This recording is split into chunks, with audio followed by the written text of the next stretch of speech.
এই ঈদের সময় একটা বড় অঙ্কের টাকা নিয়ে ওই নারী পরবর্তীতে ঈদের পরে ওই পুরুষকে অস্বীকার করে এবং বিবাহ বন্ধনে আবদ্ধ করতে সে অস্বীকার জানায় না। যারা এর সাথে জড়িত বা যারা ভুক্তভোগী ফ্যামিলি ব্যক্তি নারী শিশু এরাই এই ব্যভিচারের প্রখট সম্পর্কে ভালোভাবে জানে। কারণ এই নীরব ঘাতক ব্যভিচার এবং পরকীয়া সমাজে এখন এত পরিমাণ বৃদ্ধি পেয়েছে যা আমাদের সমাজে এভাবে সাংবাদিক ভাইরা এবং অন্যান্য সংস্থা তুলে ধরে না। কি পরিমাণ ব্যভিচার বৃদ্ধি পেয়েছে। গতকালকে আমার কাছে একজন আসামি এসে অভিযোগ করেছে আমার সাথে সে অনেক দিন থেকেছে এবং বিবাহের প্ররোচনা দেখিয়েছে আমরা বিবাহ করব, কিন্তু একই সাথে থেকেছে, তার ভরণ পোষণ সম্পূর্ণ গ্রহণ করেছে।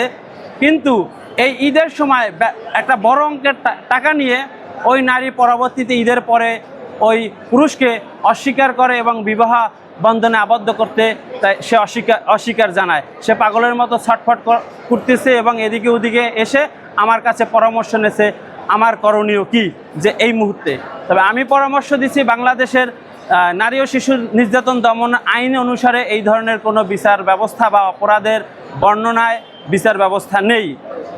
আপনি যদি বিচার ব্যবস্থায় আনতে পারেন, সে যদি কোনো প্রকার প্রতারণা করে থাকে অথবা আপনার গচ্ছিত অর্থ সম্পদ চুরি করে নিয়ে যায় অথবা আপনাকে মারধর করে 323 অথবা 324, 25, 26 এই ধরনের মামলায় তার বিরুদ্ধে পদক্ষেপ দিতে পারেন।